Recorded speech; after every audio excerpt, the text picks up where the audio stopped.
Zach 2 Sturgoy 2.0 Zach 2.0 Zach Sturgoy Zach 2.0 Zach Sturgoy 2.0. Welcome to Got Your Milk!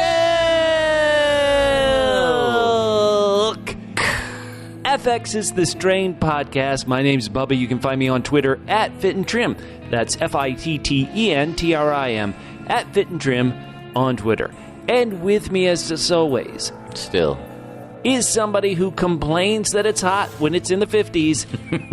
It's Mork. Mork, how you doing? Oh, Bubba, I'm good. I don't know how I'm doing, actually. This is a lot to take in. A lot we saw tonight. I got something which will cheer you up. What's that? We've spent 4 years of our lives categorizing the Strain. Every episode we've done a podcast on, and we have reached The Last Stand. Season 4, Episode 10, The Last Stand, the last episode ever of The Strain. We have so much fun we're going to go through tonight. We got some great feedback as some of our double L's, our loyal listeners. You guys were very excited about reaching the end. We're going to reach the end of The Strain. And so, we've got to start it off the way we started off every single Got Your Milk podcast. Mm-hmm. For the 40th and final time. Well, no, there were 13 episodes the first season. So this is, how many episodes have they done? How many hours have we enjoyed this? So 13 plus 10 plus 10 plus 10 is 75. 43. 43 hours. 43. So what are you going to give? What's your episode ranking of The Last Stand out of 10, Mork? Well, and just to be clear, we're focusing at first just on this episode. Just this episode. Not the show as a whole. Right. I am going to give it, based on tonight only, I'm going to give it 8, what I like to call double Z's. Double Z's? 0 Zacks. Ground zero Zach. Ground zero Zacks. I actually, there were some slow parts. Okay. And, in the middle, but I thought the end was actually pretty well executed. I did not see that particular end coming. Mm-hmm. That was cool. I was excited at what happened to our boy F. Finally, he has a reason for not enjoying his milk that I can get behind at least. So yeah, I did definitely enjoy it. Bubba, what about you? Well, how many seasons of The Strain have we watched? 4. So I'm going to give this 4 out of... no, I'm kidding. Man. I'm kidding. This went out with a bang, but it was interesting bang. I didn't think this was the best episode. Certainly not the best battle episode The Strain has ever done. They've had so many good ones. The Battle from New York comes to mind as one of their great battle episodes. The Battle of Justine Feraldo's office. Yeah. There were so many great battles. So I didn't think this was the greatest battle. Mm-hmm. And as much as I love to tease and mock our characters, I have grown some bizarre affection for them. Oh, sure. A bit like... And they to you. Yes, I was going to say, they really have. So I still have to point out for this episode, it's only a 7. So I'm going to give it 7 double A's out of 10. Double A's? Atomic anticlimaxes. Meaning an atomic bomb went off. Yeah. But it went so according to our plan of our heroes. Our heroes have always failed at their plans. Yeah. Our heroes have always failed at their plans. Mm-hmm. So the very fact that they successfully did one, F threw up a switcheroo in there. Sure. But the fact that they effectively executed a plan and executed the master. Yeah. For those double E's, excellent executions. All right. I'm going to go up to 7. There were parts which I'm quite honest, it was anticlimactic. Yeah. But otherwise, we saw them go out and kill the master, something they hadn't been able to do. Bravo to everybody. Bravo, indeed. It would have been fun. I mean, there were a couple of hints of like, we haven't heard, the master hasn't heard the name Abraham Satrakian for the last time. Oh, yeah. And Satrakian's sword, I was kind of hoping would be part of this, was never part of it. Quinlan, Borno. Yeah. / Strabone. His sword was sitting there and ended up not doing anything. Yeah. That was interesting. Now, I should point out for our listeners, Mork, I asked you, I think last week during the podcast, I know during the episode as we were watching tonight, I said, if Zach 2.0 kills the master, will that be satisfactory? You said no. Sure enough, Zach 2.0 kind of kills him twice. He kills the Palmer Master. He does kill him twice. Kills the actual Red Worm Master, and yet you still gave it an 8. So you were able to ride with Zach. Ah, man, that is taking our hero out. That is a low blow. I would say the first, when you asked the question, I think I imagined that the master would still be the Palmer Master. So that in of itself wasn't great, but I really did like the fact that F Master became the master, and then Zach took him out because, after all, he does love him. So, well, let's get to before we even break down the episode. Let's get to some of the great feedback some of our wonderful Double L loyal listeners have given us. So, Brev Foggy wrote on our Facebook page, facebook.com/double P podcast. That's the word double, the single letter P, the word podcast, plural. Facebook.com/double P podcast. Brev wrote, "The Master's wacky hijinks are almost over, but maybe we can still see Zach 2.0 get exploded by a bomb or something." So, Brev, you got what you wanted. That was exactly that. Chip Mims writes, "I want to know how you write out that great Satrakian made when he went after Eichhorst." And good Double L Thomas Clapper tried to spell it out. Yes. Thomas wrote, "The more I listen to the Satrakian go off, the more it sounds like the beginning part of why I oughta blah, blah, blah, blah." Very good. Yeah. And then finally, I think one of these wonderful loyal listeners who's been with us since the very beginning, Susan Monk, on our Facebook page, Susan wrote, "Are you guys going to do a look back at the series, perhaps handing out some, quote, Milky Awards?" So I thought during this podcast, before we give away the prize we're going to give to our loyal listeners for giving us iTunes reviews, I thought I would start the Milky Awards, and I'll have Mork, you vote, but listeners, you can override him. So you can agree with Mork's choice or on our Facebook page, or you can say, I don't think so. Listeners, if you don't agree that you should be able to override me, then override Bubba. Okay, well, listen, here, the Milky Award for the best version of the Master. Okay. And the nominations are Zardu, the Polish nobleman from the 19th century afflicted with gigantism. The second nominee is Bolivar Master. The third nominee is Navy SEAL version of the Master. The fourth nominee, Palmer version of the Master. And the fifth nominee, F, Good Weather version of the Master. Those are your 5 nominees in the Best Version of the Master Award. That's tough. Podcast host extraordinaire Mork, who wins the Milky? Man, if he would have had a larger opportunity, I would say F, but he did not. Okay. We hardly knew ye, so I'm going with your favorite rock star and mine, Bolivar. That was, he had a cool house. Nice theater. Yeah, nice theater.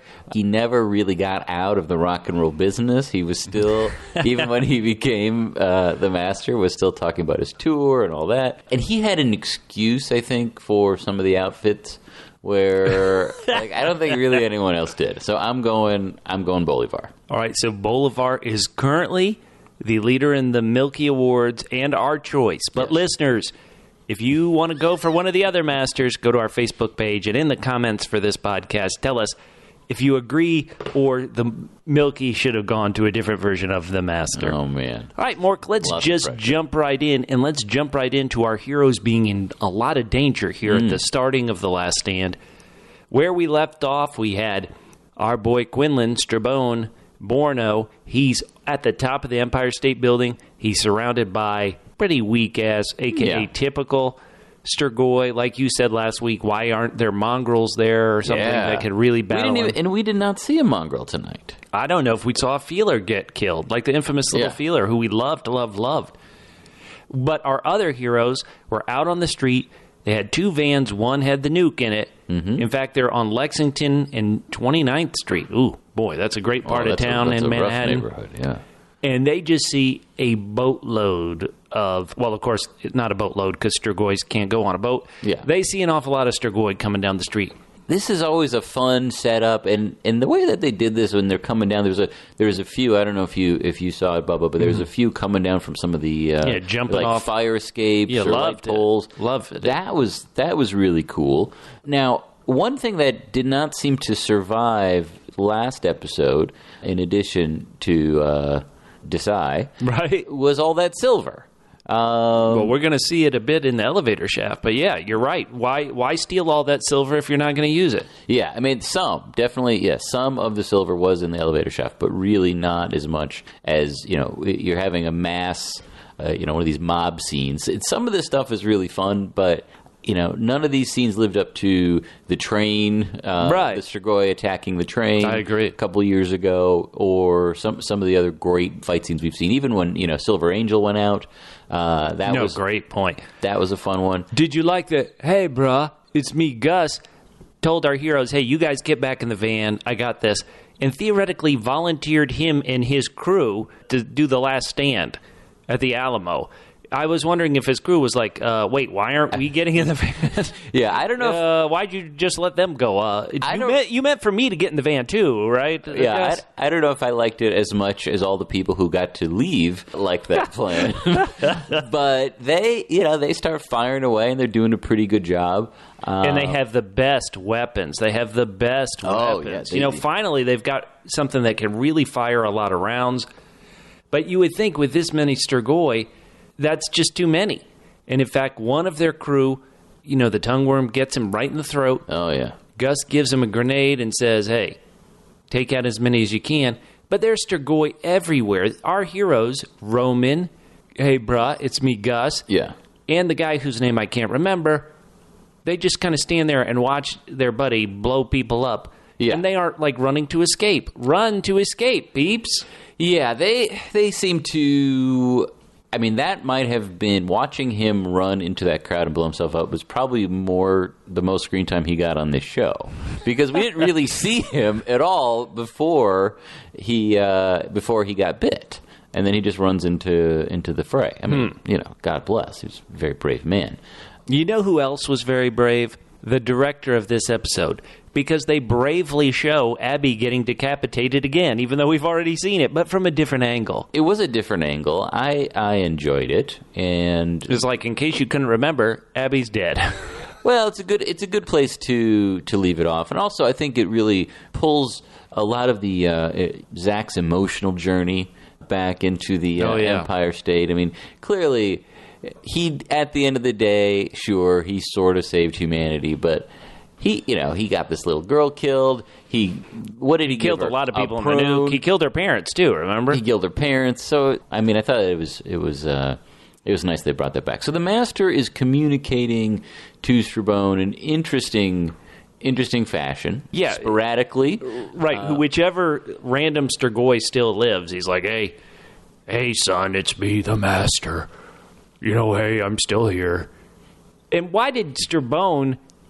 He had those guns with him the whole time. Yeah. He could have killed those people anytime. Well, but instead, he was holding his infamous sword for too long a time. And Strabone is somebody who... It's sort of tricky with Strabone because he is like, the Ancients and also like the Master. He's got... And Eichhorst. He has these superpowers. Oh, yeah. And he can go super fast. He can do all this stuff, but he rarely has reason to because... He knows he can always do it, and sure. And really, until tonight, he was able to, really. I just don't know if we ever saw Strabone truly applying himself. I would have liked to have seen a little. Certainly not in the first 2,000 years that he was hunting the Master. Yeah, what the hell was that all about? How do you What do you think you would try to do for 2,000 years if you could? The mother form of this lovely Kelly. All right, that's fair. No, I'm obviously kidding. For 2,000 years, boy, that's a long time. Do you think Strabone took any years off? Do you think he took 500 years off? Well, at some he did point? take some time off, hanging with Lydia and what was the other L name that he met in Jack the Ripper's time? He hung with them and goofed off for a bit. Yeah, but it wasn't years. That was probably a couple weeks. And I'm trying to throw him a Strabono. All right, fair enough. All right, in honor of Abby, We're going to get to our next Got Your Milky Award. Okay, all right. And this category is Best Dead Woman, because women don't live on the Strain Award. Oh, man. Your nominees are... That's tough. Nora's mother's daughter, Nora. Okay, all right. Coco Marchand. All right. I mean, yeah. Justine Feraldo. Who? Joan Luss. Oh, Congresswoman Joan Luss. Or Senator, no. Just rich woman Joan Luss. I thought maybe Attorney Joan. Yeah, okay. Joan Lusk, Esquire. The mother formerly known as Lovely Kelly. Oh, boy. Nora's mom. Okay. Charlotte. Who? Charlotte's alive, though. Oh, I was going to see if you would catch You that. son of a... Wait, hold on. Okay. Dirty pool. Nikki Taylor. I don't know what that is. Nikki was... How could you forget? Nikki was Dutch's girlfriend. Oh, okay. All right. That's fair. Lee Thomas. That was the woman F got busy with in D.C., as you obviously remember. Of course. We have Gus's mom. Mm-hmm. And we also have Abby. So...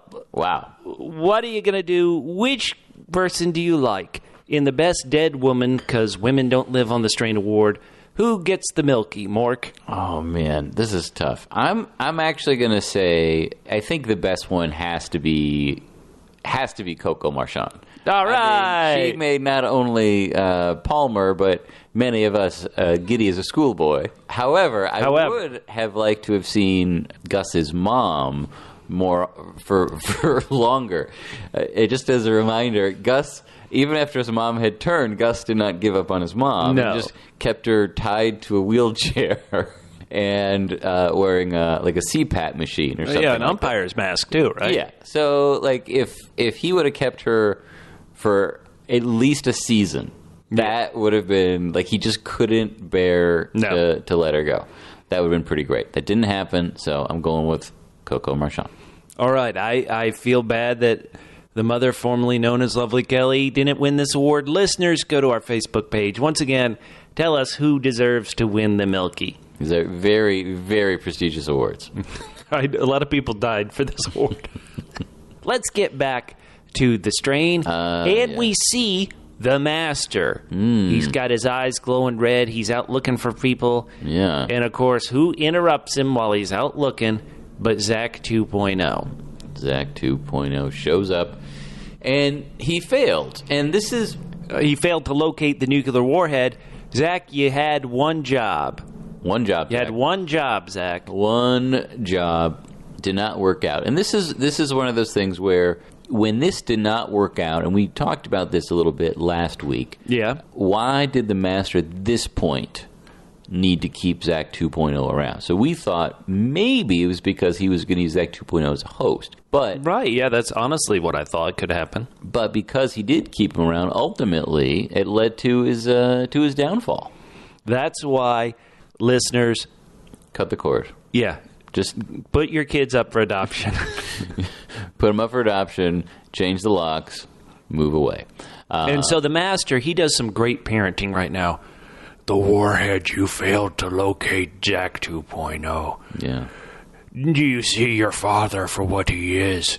I told you he cares nothing for you. Only for himself. If you had touched his heart more deeply, innuendo, and he had come to the Empire State Building Zach himself. Zach 2.0 doesn't know what innuendo means. If you had touched his heart deeply, you know what I mean, Zach 2.0. No, I don't. Do you know what I mean? Nope, Zach? I never will. Where are they, by the way? They're in a real nice place, I'm going to assume in Central Park. And as much as I enjoy the silliness of Zach 2.0 and the Master, this scene where they go out and the Master has amassed all his Strigoi. They're all in one place. That is a great shot. This is spectacle. We're spending money on this show. Yeah, no, this is the kind of thing where, you know, and I wanted to see that. I wanted to see this giant army of Strigoi. Oh, for sure. We need a giant ending. Yeah. And yet, somehow, despite the numbers of these Strigoi he's looking at in these Blark, when suddenly he has to go to the bomb because he has to kill Quinlan, suddenly he can't send all of them to the bomb. it never felt like we ever saw those numbers ever again. It was frustrating for me. Right, yeah, and there needed to be... Yeah, that is a great point about why exactly is he putting himself in this position. It's like, well, we must destroy the bomb, but until we do, I'm going to put myself in proximity of it. Right. You know, like, the Masters had better plans than this. And do you think that he had a little bit of deal fatigue? He was just like, God, how long do I have to hang out with Zach 2.0? Right. Let's just one way or another, let's get this over with. I don't care anymore. I get out with this kid. I might as well just go to the nuke myself. For God's sakes. The masquerade of coexistence is over. Yeah. You mean between Sturgoy and humanity? No, between you and Isaac 2.0, you stupid kid. What's going to happen to the city? Now he cares? Boy. Now is probably not the time to start caring. And maybe Zach 2.0 should have asked himself, what's going to happen to the city before he blew it apart with a nuclear bomb last year? Maybe just a thought. Maybe. Just Come a thought. on. I mean, he's a kid. I want to give him a second chance, but for God's sake. Yes, it was real funny. This official Twitter account of The Strain, @TheStrainFX, put out a tweet that said, do you think we should give Zach 2.0 one more chance? And every response was, hell no. Every response was GIFs and, people shaking their head, people saying, hell no. It was great. Yeah. Well, they fooled me. So I say God bless. So our heroes who escaped in the van arrive back. And who's there? Strabone, Quinlan. He's standing in the dark. He's waiting. Dutch says what I've been saying all these times. Can anybody just say, hey, guys, don't shoot, it's me. Yoo-hoo. Oh, my Lord. But our heroes, every single time they escape, which implies bad things about the Master, yet every time they try anything, they fail. They should all be willing to blow up this nuke because this is Charlie Brown kicking the football. Right. It's never happened. It's never going to happen. But yet, suddenly, when its darkest timeline ever, hey, guys, it's me, Sexy Fat. I got a plan. Follow me. And so now he reveals his plan. He couldn't have told them about this earlier. He's like, hey, let's go down to the secret place, which does this really exist in New York? I know they have a big rock there, and they have a big I can't even think of it. A big rock, big piece of granite that Manhattan is built on, and that filters the water and this kind of stuff. And so apparently it's far down under the earth to where you can honestly blow up an atomic bomb and it won't affect anything. That's incredible. Yeah. Okay. All right. Yeah, I buy that. And I love that we get one last. Oh yes, this lesson. Was so good. The show's awareness. Sorry to cut you off. The show's awareness to even say, boy, I thought I'd never get another one of these. Yeah, great. No, we get one last good one. Even Passive Aggressive, calls him out on it. Loved it. And the lesson doesn't stop there. We learned about sandhogs. What? Ooh, sandhogs. It's a family of people working side by side, fathers and sons. Okay. To bring water to the city of New York. Man, that's a pretty good story. It is. It is a pretty good story. So the plan does seem to be, okay, we have not been able to find the Master, so let's just, they knew, it's sort of like in The Dark Knight Rises where, okay, so the Joker knew that all of these things were going to happen, and that's how he was going to escape. It was like, okay, maybe. I'll give it suddenly, out of the blue, throwing shade at Christopher Nolan. He's probably saying, I had nothing to do with The Strain. Mork, why you throw me under the bus like this? Well, look, I was thinking of New York. So Gotham City. Yeah, so, no. So, okay, so we have... But the plan seems to be... It doesn't seem to be their best plan.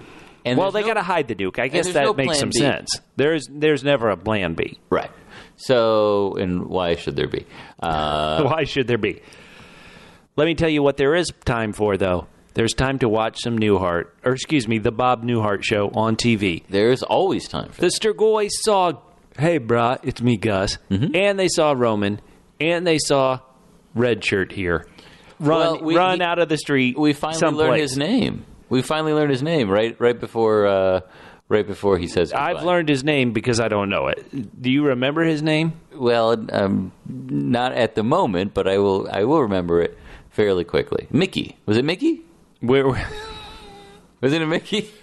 I don't think it was Mickey. Okay, what do you think it was right now before we reveal it?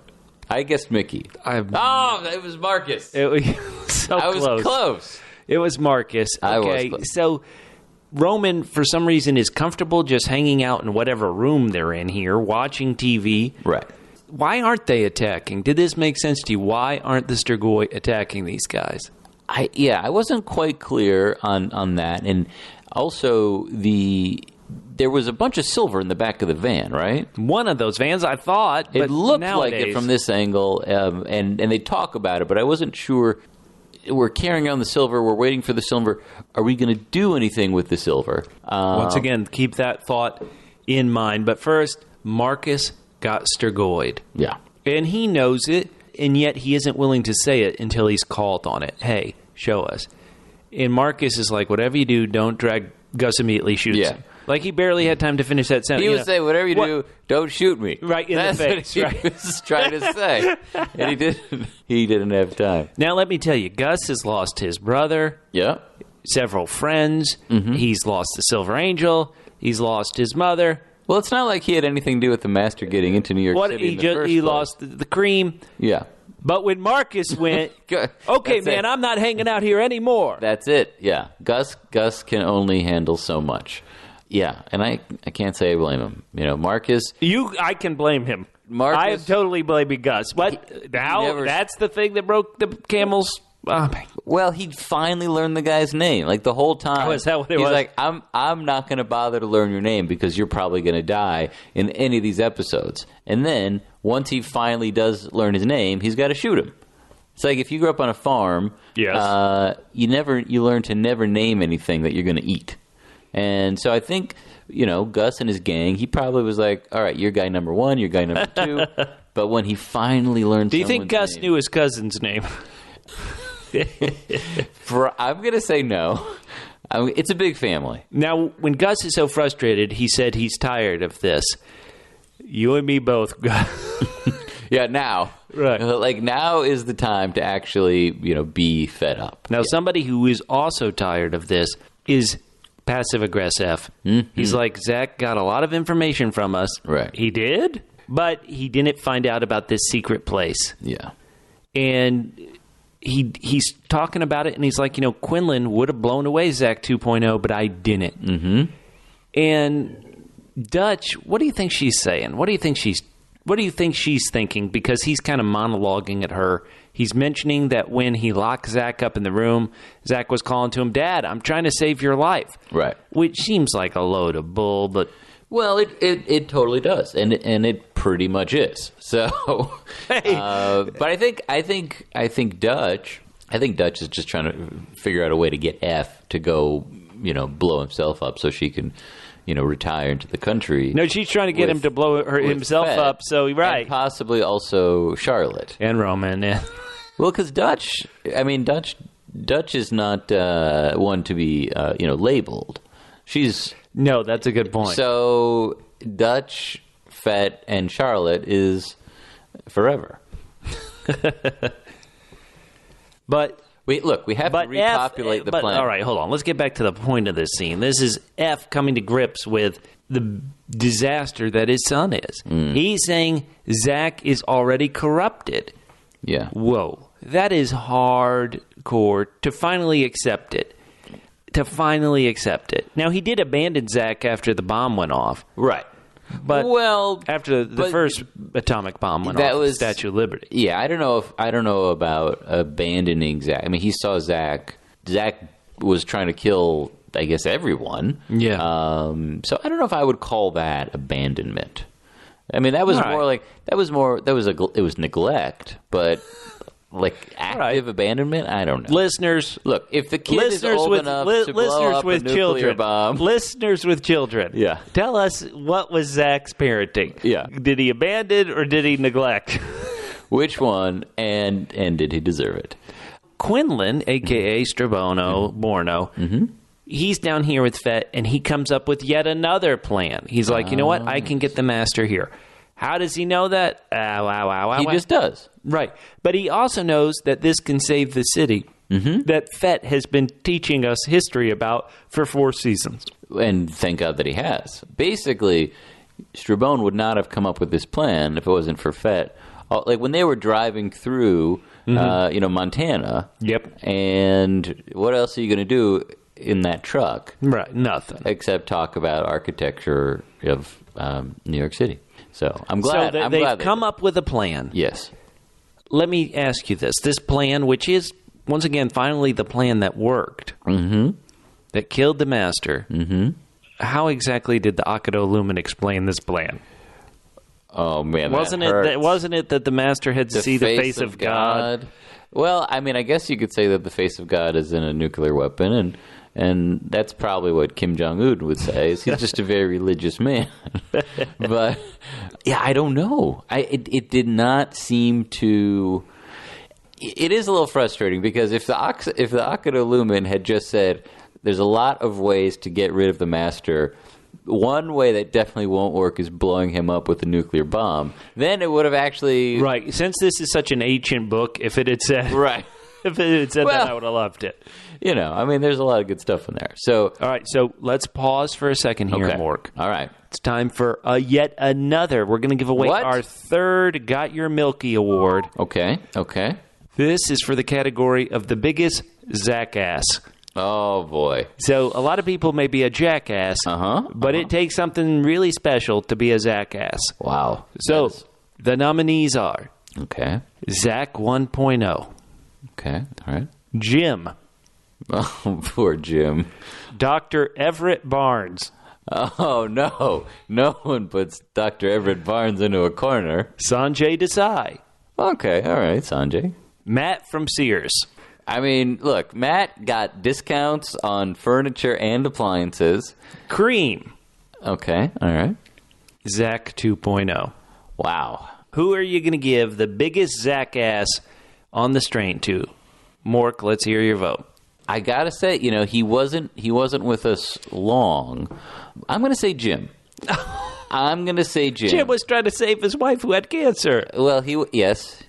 True that. Number 1, that didn't really work out. No, it was an epic fail. Number 2, he was one of the people who was instrumental in the master taking over, getting the upper hand. Right. And number 3, he's responsible for the most unfortunately named podcast on iTunes and Stitcher. No, that's and a good YouTube. point. It was Jim who was always offering F the milk so he wouldn't drink alcohol. Yeah. So if it wasn't for Jim...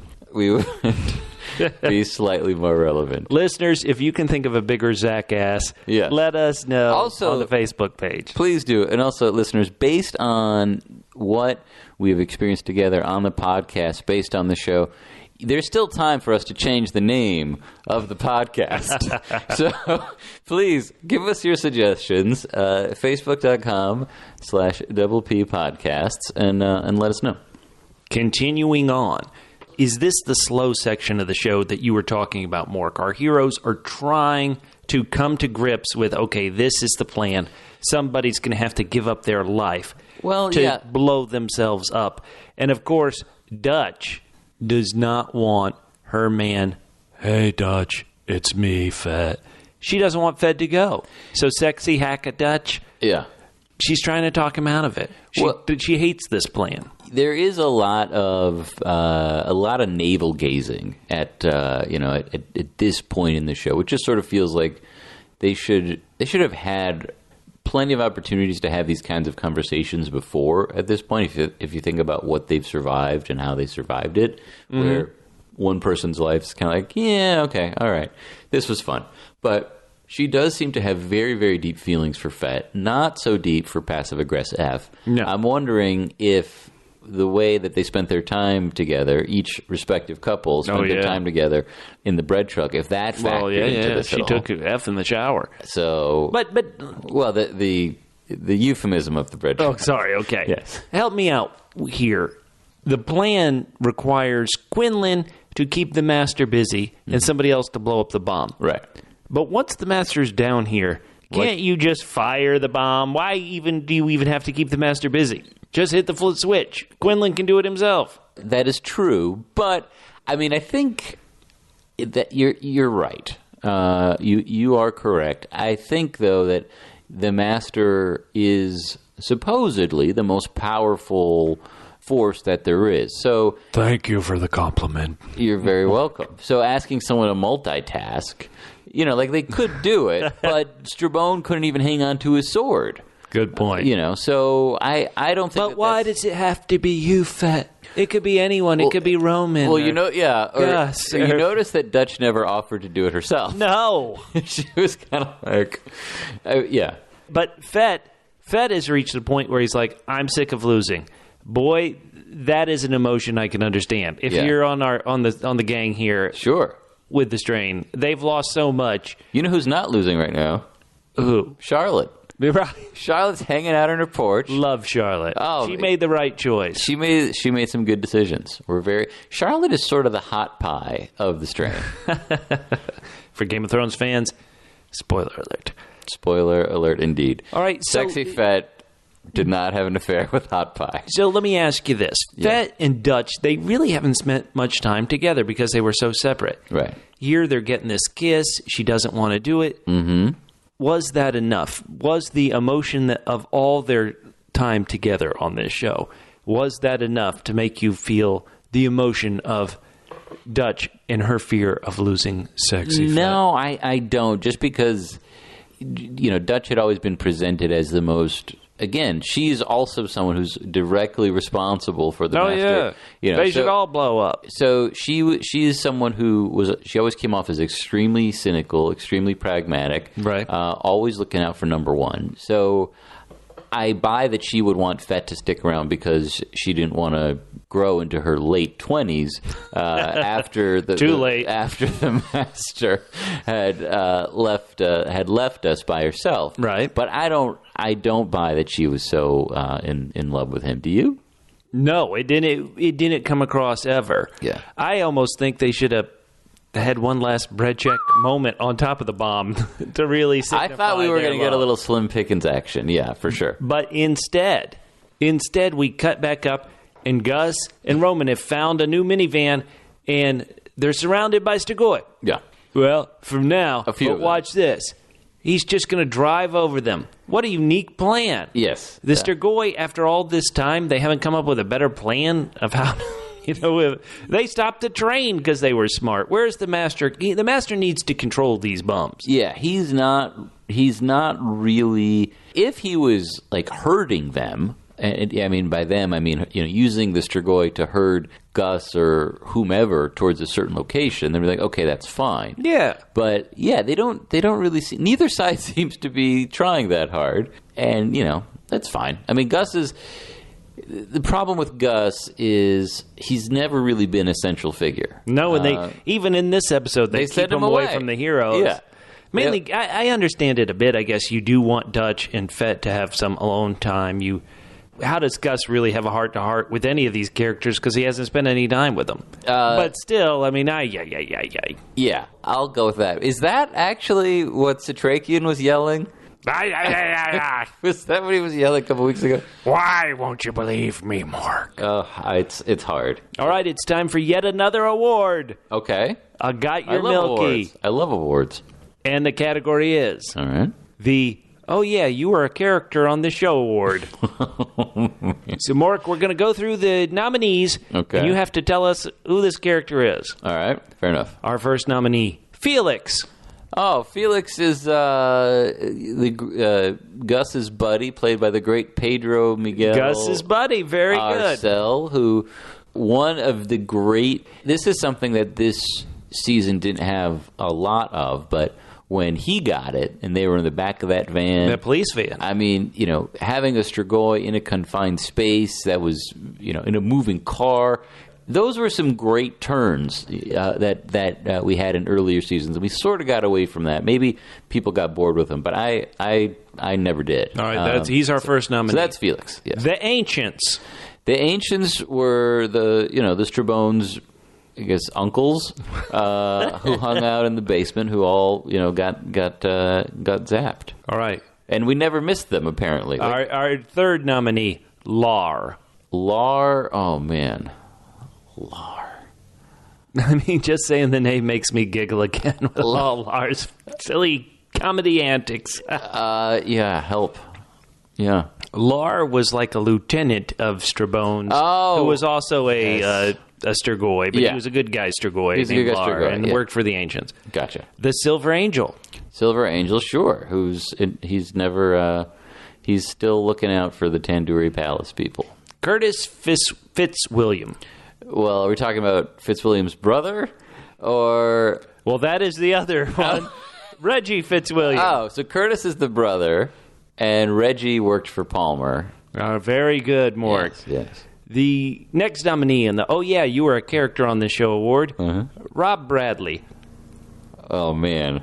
Didn't Rob Bradley play pickup tennis with Matt from Sears? No. Rob Bradley was F's friend down in D.C. Oh. The guy who down in D.C. who helped him, fight the evil Everett Barnes. Okay. And, set Lee Thomas up with it. To her death. F. Yeah. All right, we also have Officer Frank Kozlowski. Oh, he was Fitzgene. No. Geraldine. Right. Justine Fitzgeraldo. Her right-hand man. Her cop. Very good. Yeah. And our final nominee, Rudyard Finescu. Rudyard Finescu was the guy who had his hands on the Akato Lumen for all these years. Very good. Yay! All right, so who wins? Who wins the "Oh Yeah, You Were a Character on This Show" award? I'm going Rudyard Finescu.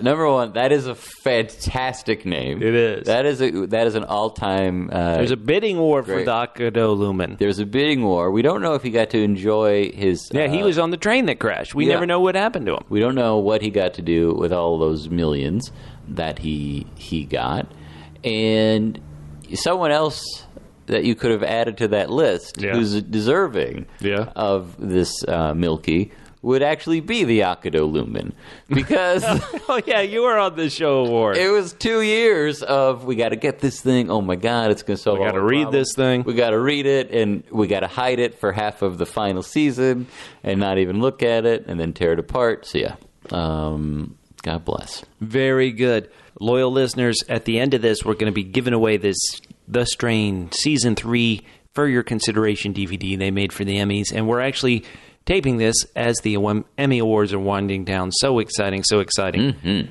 Somebody who's not excited, but in fact sad, is Sexy Hacker Dutch. She goes to Passive Aggressive, and I wasn't sure. I thought, is she trying to talk F into setting off the bomb, or she's just trying to talk F into not letting Fett do it? Well, I think she wanted the former to actually happen, but she wasn't going to be so.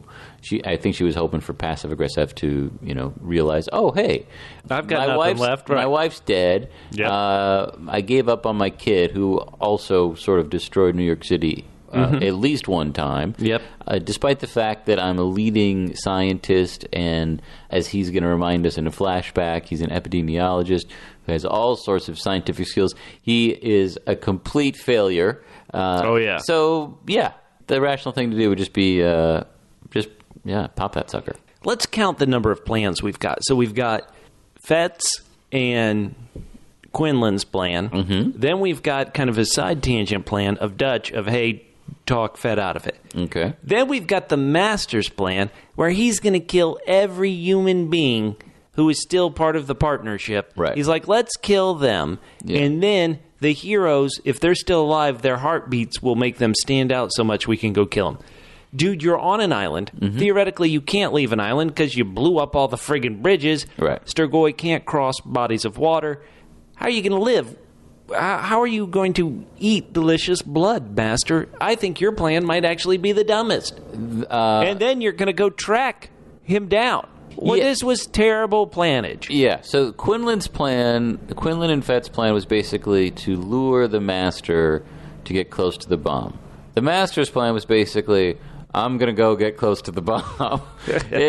There was some nice synchronicity in this episode where really, I mean, it talked about, duality, and yin and yang. Oh, yeah. And, you can't have peace without war. And, so I really think that it was a larger comment about, I Ching. So there are two different elevators. Were they warhogs? Who were the people who dug this? The Sandhog. The Sandhog. Yeah. There are two different elevators. We're going to blow them both and get them to the bottom. Yeah. Okay. I'm in. Now, one of the quirky things in the show is that in one of the scenes with Dutch, F was like, man, Gus isn't back yet. Mm-hmm. Now when Gus comes back... What are you doing here? F is like, I can't believe you're still alive. F, pick which way it is, F. But sure enough, Gus tells him, hey, there's Strigoi, a bunch of Strigoi 30 blocks away. Manhattan, there should be Strigoi everywhere. This is just poor management by the master. An epic collapse. This is worse than my Atlanta Falcons losing the Super Bowl. This is how poorly this is planned. How poorly this is planned.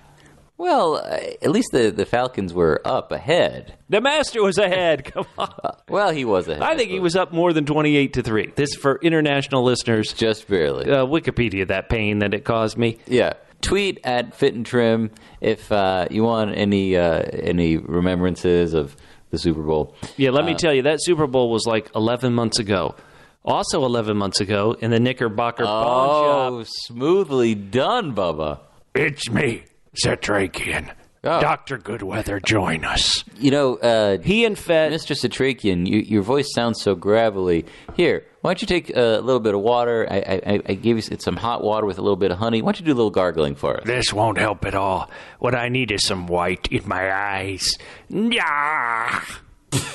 I'm alive, white in the eyes. Yeah. That was perfect. So... Now listen to me, Fett and Doctor. The toll will be... mental as well as physical. Oh, okay. Sort of like watching Mr. What do you mean there? Listen, you're an MDB-diologist.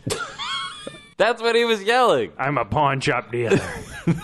That's what he was yelling when he went out. We are fighting. I'm an epidemiologist. We are fighting Strigoi. You and I believe Dr. Martinez will be able to help us, but I have to warn you, F. Goodweather. Mm-hmm. This fight may, in the end, cost you everything. Oh, okay. Like even Fett's badge? No, it didn't cost that, Mork. High five. Thank you. Where did he keep the badge?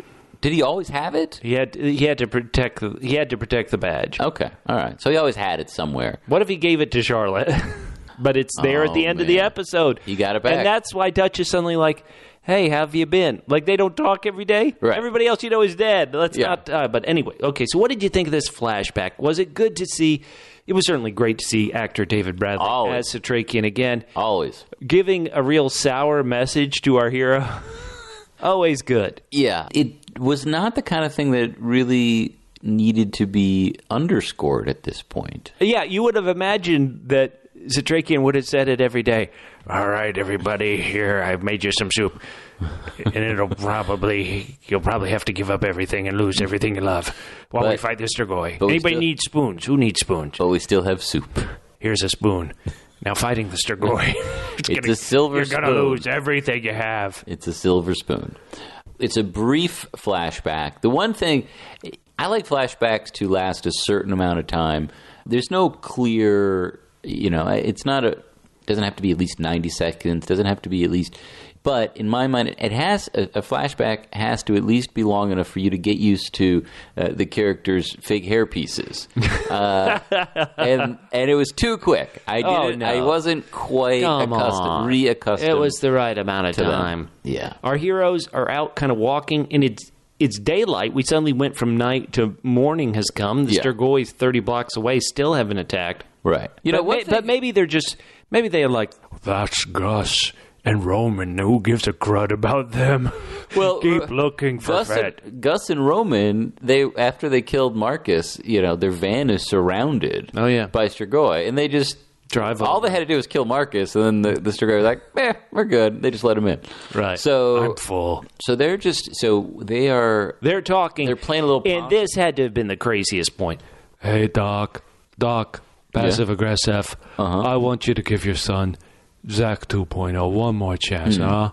I did. When I went to that damn custody hearing, I gave one more chance. No. Okay, Doc. Okay, I want you to give him a third chance. Okay, the third chance was after he lost my baseball glove that was signed by Scooter Reese. But hold on. Okay. I want you to give him a fourth chance. No, fourth. Wait, okay, a fifth chance, Doc. Nope, not fifth. Listen, Doc.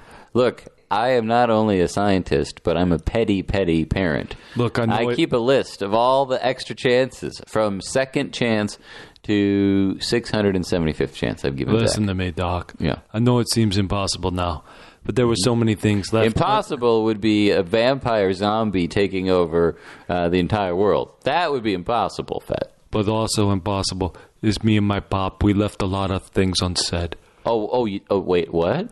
Like, if he was here now, I would have said, Dad, I'm not going to be an architect when we kill the master and things get back to normal. I'm still just going to hunt rats, because that'll cheer me up when they're back. He'd rather have you be an architect. I can see that. I mean, number one, architects, lots and lots of job security. Yeah, and after everything got destroyed in the bomb, they're going to have a lot of... There's still time. All right, so they see a Strigoi spying on them. And guess what? The master knows. He's like, once we follow him back to his base of operations, maybe the master's point is, I've got a lead from the front or the Strigoi won't respect me. That could be. You know, he's like afraid to lead from the behind. He wants to destroy the Born. And so he's like, come, Zach. Come and watch me destroy your father. Zach pulls out a frigging automatic weapon. Yeah, it was a gift. It was a gift from the master. He's killed a tiger. And I love watching, actually. So they're in this beautiful place somewhere in Central Park, and there's Strigoi like milling about. It's like we're watching an episode of Bizarro West Wing, where the Strigoi are milling about. Like, I've got to go here. I've got to what? They have one thing to do. You mean the other Strigoi are just walking through? Like they look like they're running errands, like some very important errands. It's like, no, you got now one that thing. Abby's dead, somebody's got to clean up this dump. That's true. Well, not even, because they just left the building. They don't even bother cleaning up. It's terrible. All right, so I said that I wanted that giant group of Strigoi to come and fight. Yeah. And I guess for budgetary reasons, Quinlan explains, don't kill them all. You've got to get them into this narrow passageway, which will limit their numbers, aka limit the number of people we have to put in Strigoi costumes. Very good thinking, Quinlan. That is true. What do you think, Bubba? You are someone, you have a keen eye, you have a razor sharp intellect. Yep. How many people do you think, number one, played Strigoi over the course of the show? Oh, that's a great question. And two, how were there actors who regularly played Strigoi, or did they recast them, every week? This is going to sound terrible. Strigoi all look alike to me. So that is terrible. How dare you? I think based on some of the giant shots, they probably got close to 100 Strigoi in some shots. I don't know if they all had to go full makeup on, because if you're in the back, maybe you don't have to go full Strigoi makeup on. But I bet about 100. Looking at the Strigoi as they come attacking our heroes, now that it's dark again, I suppose it's still winter and there isn't much daylight. These Strigois have kind of like it's nuclear winter too. Oh, good point. But the Strigoi kind of have like a set costume. You know what I mean? It's like dirty jeans and some sort of winter jacket. Yeah. Because Strigoi, and it's a dark jacket. And the master, he set these scouts out. He's like, find them, find them, find them. The heroes come out. It's like, hey, it is us. We are the heroes. And the master allows these people to get God. Right. And then the floods can come in. And once again, our heroes, they have some weapons that they've needed this whole time. They have needed these weapons for a long time. What has taken them so long? I don't know. Nothing. There's no good reason. And I gotta say, Palmer here, played by the great Jonathan Hyde. Yeah, great job. I do like him a lot. I definitely like him a lot. He's a lot of fun. I do miss Eldritch Palmer a little bit. But it seems like is it just me, or has he lost some weight? Is it the Strigoi makeup? Well, or? What do you have to eat? Oh, he's got blood. But why not send some cocoa. Why not send some feelers out there who are fast? There's some mongrels. Mongrels who are fast. I mean, these generic Strigoi. I hate to badmouth them so much, but when they get hit with this silver blast, they're just punks. They don't run fast. They got nothing. Right. Make another Ichor, buddy. And I know Ichor screwed up, so maybe you're like, okay, his style Strigoi is pointless. But do something, man. Come on. That style of Strigoi did actually have some style. These guys, they all look. I mean, maybe it's just that they shot in cold weather, and we're like, oh well, let's give these poor people give these poor Strigoi some jackets. All right, I love this moment here where the master is ignorantly here in the battle, but the master sees F looking at him. F sees his son. The master raises a hand and puts his hand around Zach 2.0. Yeah. Oh, that's got to hurt, F. Yeah. Oh, my goodness gracious. How could you do that, Zach 2.0? How could you be on the side of the baddies? Oh, so bad. Yeah, and it doesn't seem... the only reason that Zach had for hanging out with the master was supposedly because he still got to hang out with his mom. But we never really, I don't understand why the master couldn't recreate Lovely Kelly. Yeah. And he did kind of in Zach's mind. But, why not walk in there with not just Zach 2.0, but Lovely Kelly? Yes, that's what I'm wondering. This is so ridiculous, so preposterous. The master has so many wimps and so many soldiers. Just send them. This is so ridiculous. He's so close that he gets hit with the silver grenade, as does Zach 2.0. Yeah. So Zach really should have the same grill that Cream had because of that silver bomb, but he doesn't. Right. He doesn't at all. But the master, he's got a weapon that he hasn't used enough. He's used this before. The sound of with the SEAL team and those guys. Right. Yeah. He starts flapping his I guess the tongue worm in his throat. Great effect. Creepy effect. Interesting that our heroes are affected, but Zach 2.0 isn't. How is that possible? Well, none of our heroes have that same cool haircut as Zach 2.0. That blocks your ears from this painful sound. It totally does. But the master gets too cocky, and who gets him? Quinlan, with his super speed, knocks him into the elevator. This elevator must be lined with silver. Why? Yeah. Because Quinlan smashes the master's face against the elevator, and he starts burning. He starts paying. Yeah. Love it, love it, love it. That was great. Sadly, Zach 2.0 also got knocked into the elevator with his gun, and that means there's going to be a change of the plan. F has to go down and save his son. He takes the last elevator where that was supposed to be fed. Right. Oh, my goodness gracious. Did you see this coming? I kind of saw it coming, but I was glad that this just happened and there wasn't guys, I have to go. There wasn't a conversation. I'm glad there wasn't a conversation either. I completely agree. This is one of the rare times where F just took action, didn't think about it, didn't overthink it, just did it. It was a little... He was only able to do it because Sexy Dutch and Sexy Fett were making goo-goo eyes at each other. I mean, the plan was Strabone and the Master going down the elevator. Right. As soon as that happens, that Sexy Fett is going down on the other one so he can blow it up. And instead, he decides to give one final hug to Sexy Hacker Dutch. So F has his moment. Yes, he has his moment, but also I understand you want to blow the line on the elevator so the master can't take it back up. Yeah. But why not ride the elevator down, F? Why do you blow the line and then fall, 700 feet? How far did he fall? Down into the center of the earth? Yeah, 800 feet. Well, oh my Lord! Fed did say that something. Would kill you. You can't. Human being can't fall. Well, no. But Fed did say something about how, once they go a certain speed, there's an old safety system that'll kick in. Like he did mention that briefly. Would you have preferred that if F followed them down and died on impact? I would have believed it. That would be the first thing. That would be the first believable thing.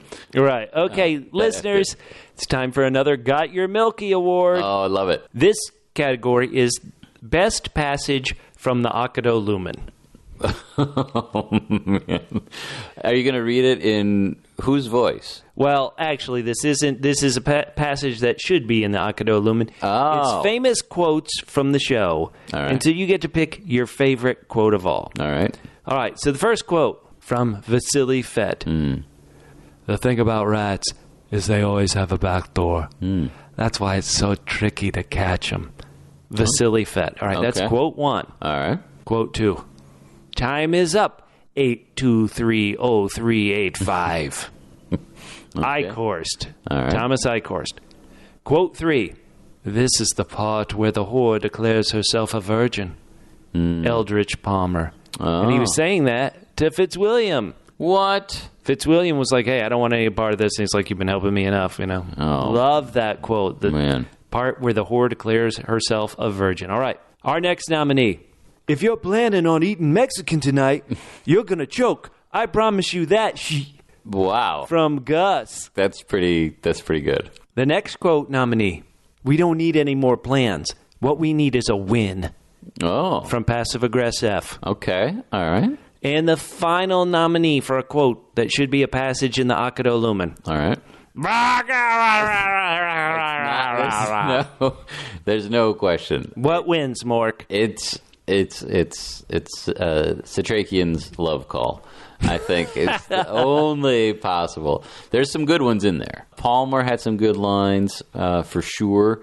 Giddy as a schoolboy, I think there should be a section of Giddy as a schoolboy. Thinking of Coco, of course. But no, those are some. All right, well, listen, we had to cut a lot of one. One I always quote is Satrakian to F. Why won't you believe me? I mean, he said that like 50 times the first season. Don't you see this giant heart and I've kept in a jar that's still beating? Oh, that R.I.P. jar. R.I.P. jar. All right, so let's get to it. The final battle, a.k.a. The Last Stand. Our heroes have fallen down and they can't get up. So, it is time. Quinlan has super speed, superpower. The Master has super speed, superpower. They are down low. The human beings among us, meaning F and Zach, have kind of been knocked silly, knocked unconscious. Zach's waking up, and he wakes up in time to see the big fight. Yeah. These two are going at it, and while there were great moments in this, and I'm going to highlight how great they were, this fight should have been more. This should have been something really incredible. Now, I don't know if they just can't get the actor who plays the Master now to be a great person, but with all that makeup, they could have a stuntman do this. Yeah, no, I enjoyed some of the effects. I enjoyed, some of the things it looked like they were doing. I mean, you could really tell how strong these guys were and how fast they were moving. Man, my favorite moment was when the Master throws Quinlan up to the ceiling, smashes him, and then he falls back down. I'm like, hell yeah. Yeah, that was great. That was great. While this is happening up top, a bunch of our heroes are having to kill the evil Strigoi. What's so interesting is the Master can control them down in this friggin' tunnel. Like, how's he get his signal out? Well, that is like a miracle. Yeah, I mean, that is actually... Is this like AM radio where it can bounce along the walls and come out? That's the only thing I could explain. Well, it's a ham radio is what it is. It's not an AM, it's a ham radio. 10-4, good Master. Yeah, there is a Strigoi, like, in Kansas who's just wreaking havoc right now because of where he is. Now, I think... Is it tough that Quinlan didn't win? I almost felt a bit bad that Quinlan wasn't the one to kill the Master. This is a guy who's been trying to do it for 2,000 years. So he's been trying for 2,000 years. I almost thought he'd do it, but he didn't. Yeah, no, I was totally fine with him not doing it. I mean, he's a soldier and he was. He got in some good looks. He got some good licks. Excuse me. He certainly did. But going back 2,000 years, how many times did he actually confront a handful of times? A handful of times. So basically once every 600 or 700 years. So one of the first thing that happens is in this confrontation, because it looks like the Master's got the upper hand. Oh, yeah. And then Quinlan, Strabone, I mean, it's kind of I think it counts as a low blow. Oh, it was gross. This is not a gentlemanly grabs him move. right by the neck balls and rips him out. He rips out his neck balls. Oh, God, it hurts to look at it and then think about it, but he's got some of the meteor worms. Yeah, that's painful, man. The master is probably he's PO'd. He's PO'd, but he's hurt. He is actually like in danger. So in this sequence here, there's probably many of the things that I did not see coming happen in this final sequence, which is why I'm giving this. So that was number one, where he's clearly losing Quinlan, but he's also he looks like he's mortally wounded the master. He hasn't killed him, but he's wounded him. Right, but as long as that red worm survives. See, that's the tricky thing, because they had killed, I almost want to say did they kill Bolivar version of the master, but then the red worm snuck out through a sewer, and so... Right, yeah. Yeah, it's still, after all these years, a bit confusing. Somebody who's a bit confused because he knocked himself out on this stupid plan to just drop 800 feet in an elevator, it's F. F comes out, he sees the bomb, and then he looks in the opposite direction. There's Zach and the master. Oh, my Lord. Yeah, the master just smushed... If the master is going to call you an abomination, you must be pretty bad. Because, he just he crunches Quinlan's head underneath his very delicate handmade boots. So they notice F, and Zach, he pulls up his big old rifle, and he doesn't even wing him, but man, he lets him know that, hey, buddy, I've killed tigers with this thing. Yeah. I can take you out. He missed on purpose. Let's debate this. Did Zach 2.0 miss his dad on purpose? Oh, that warning shot? For sure. Yeah. Man, that was real close for a warning shot. Come on. This thing must have a kickback like you wouldn't believe. This kid plays a lot of Call of Duty. What else is he going to do? No, I think we're supposed to believe he missed him on purpose, too. But that Zach 2.0, that's too close for comfort. The master, who has super speed, who could just run and kill F, and then... normally, you don't have to worry about. Oh, you think some of his power from his neck? Yeah, got? I mean, he's just had this major battle. half his face is burnt off. His neck is open. But you know what hurts him the most is when his son Zach 2.0 won't kill F. Yeah, that true. really hurts the master. Yeah, And why won't Zach 2.0 do it? You want to talk about unbelievable things? Now we're supposed to believe this evil SOB Zach 2.0 won't do it. He is a total Zach-ass, but this is too far for him. That is fair. And I think one of the things when they killed Abby, or when he allowed the Feeler to kill Abby, that for me was just, okay, if you're going to do that, then you are irredeemable. Oh, yes, of course. So... And you know what? Even with what we're going to see here, he is still irredeemable. He died irredeemable. Yeah, he still did not make up for it. So there's going to be a little bit of Bond villain monologuing going on. Oh yeah. And it gives Zach enough time to. Now, this is not the swiftest move I've seen on this show. This is a move that I think would, in terms of the speed. In terms of how it was executed, I mean, Zach just turns on him and then talks to him for. It feels like it's 30 seconds. But Zach shoots him too. He does.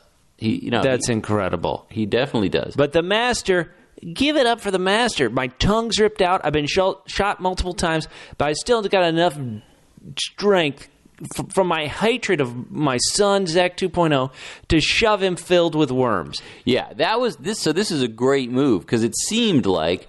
What we suspected. Yeah. This was a trick, and man, was it disgusting.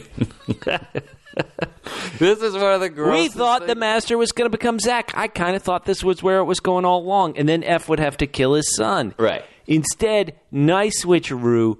That's how it got up to 7 for me, because I didn't believe some of this drama. But there is a worm puke on F. Oh, it and is. And F, the scientist, Yep. Oh, gets all the worms, including the infamous red worm. The red worm. F is the master. That was... Why isn't Zach thinking this is what I always wanted? I wanted the master and a dad. Now I've got both. Now he's got both. okay, so here's one pretty significant issue that I have with the ending. So we cut back up top real quick, and we see that the Strigoi are kind of like, they're sort of confused. So, and Fett and it's Dutch, like, it's like they can't even move. There's, they were programmed to attack. You can't just keep following your current programming. well, it's they need constant reinforcement, much like the youth of America.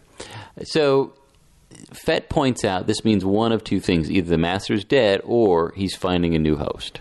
How does Fett know this? I assume, #reasons. I assume because he remembers what happened after Bolivar. I don't know, but Oh my God. Look, the point is, How did F Yes. is now the Master. Love it. Love this twist. Right. Wish we had spent more time with it. Yeah, that could have been great. F is now the Master, but it doesn't seem he does a little of his own, Bond villain monologue. And so the one thing that we know about when you become a Strigoi, your memories, and they've talked about it multiple times these past few episodes. If you turn, hey, like Dutch even says it to Gus, hey, don't get turned and give our location away. Right. So after F becomes the Master, you would think that he would have all of the knowledge about not only what Zach might be trying to do to him, right, but also what's going on, upstairs. And it doesn't feel like his guard is way too down. Now maybe he's a little rusty because he just got turned, but it seems like Zach outsmarted him, which again caught me off guard.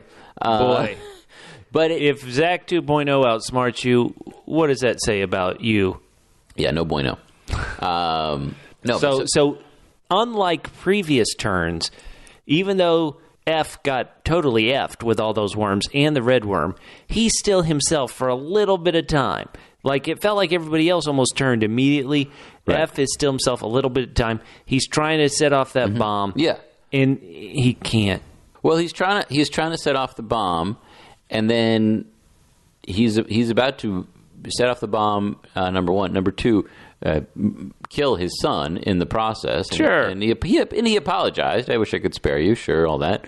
But then he turns. Love it. And becomes the Master. And love Master F. And I dug the voice. I think it was the jacket. That voice and that jacket was a very, very cool combo. He knows the Master should remember that Zach just turned on him and is not actually... Yeah, but he turned on Palmer. He didn't turn on Mimi.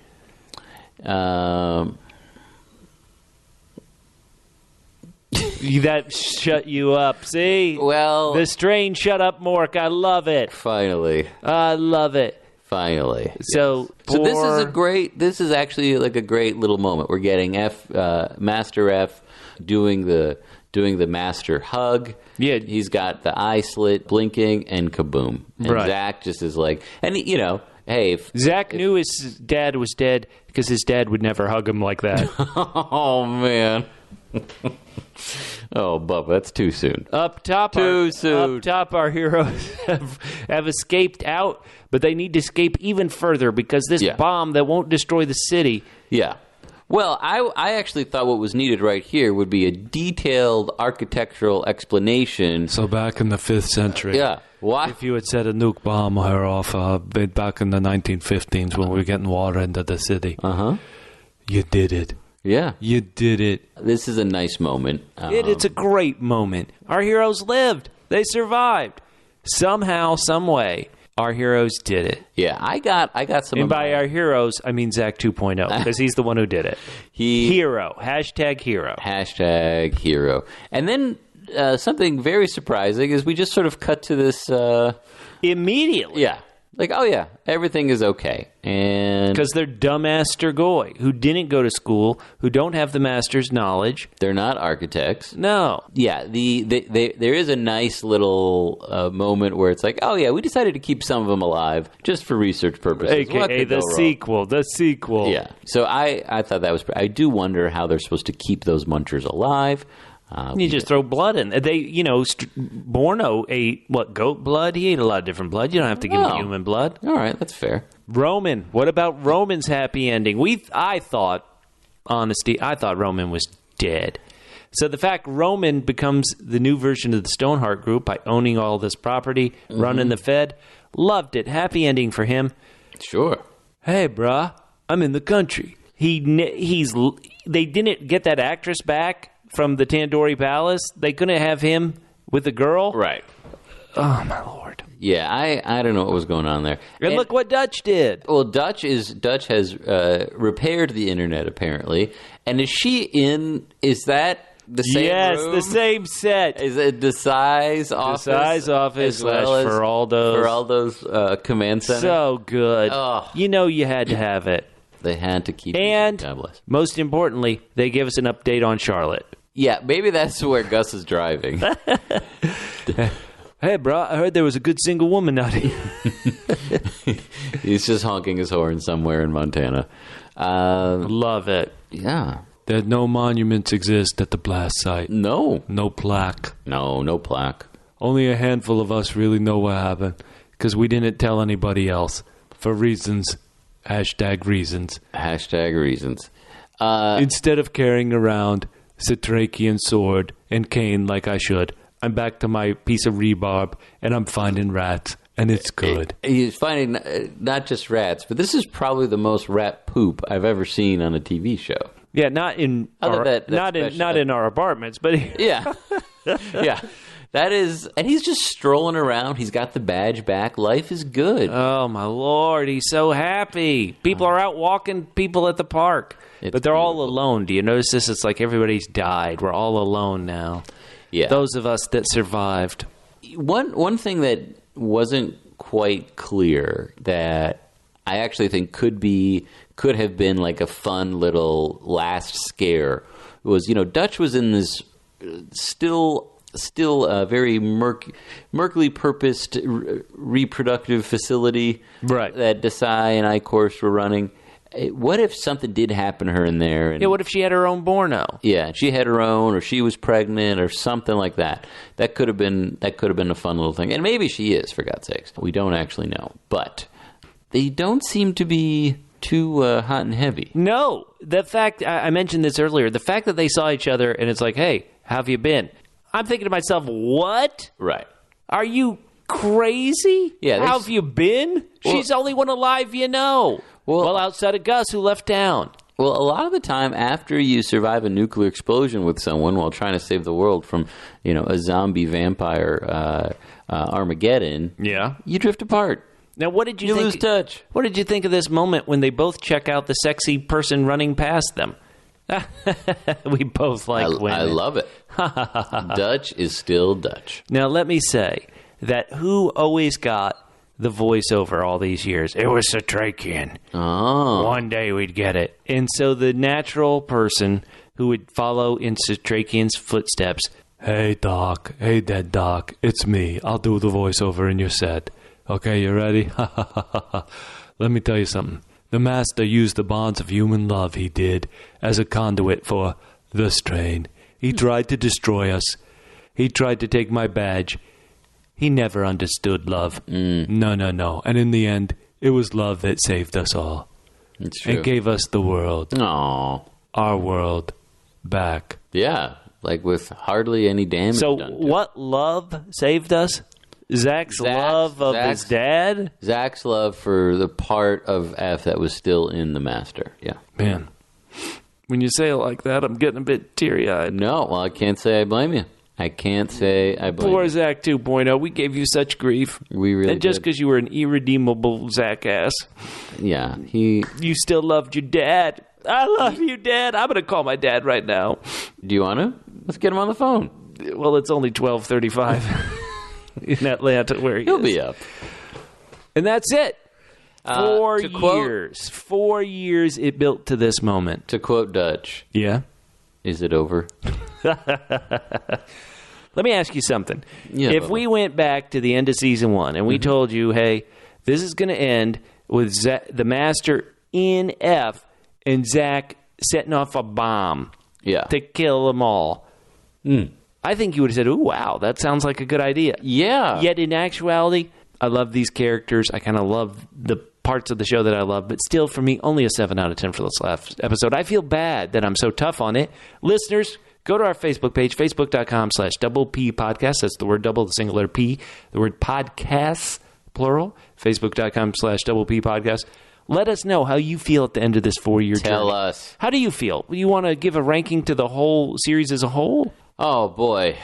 Or just save it for the Facebook page. Sorry to put you on the spot like that. Yeah, no, I mean, I would say that, unfortunately, I think that if just to go back real quick to what you were saying a second ago, if at the end of season 1 you had told me how this would end, I'd probably be, oh man, that's really cool. Yeah.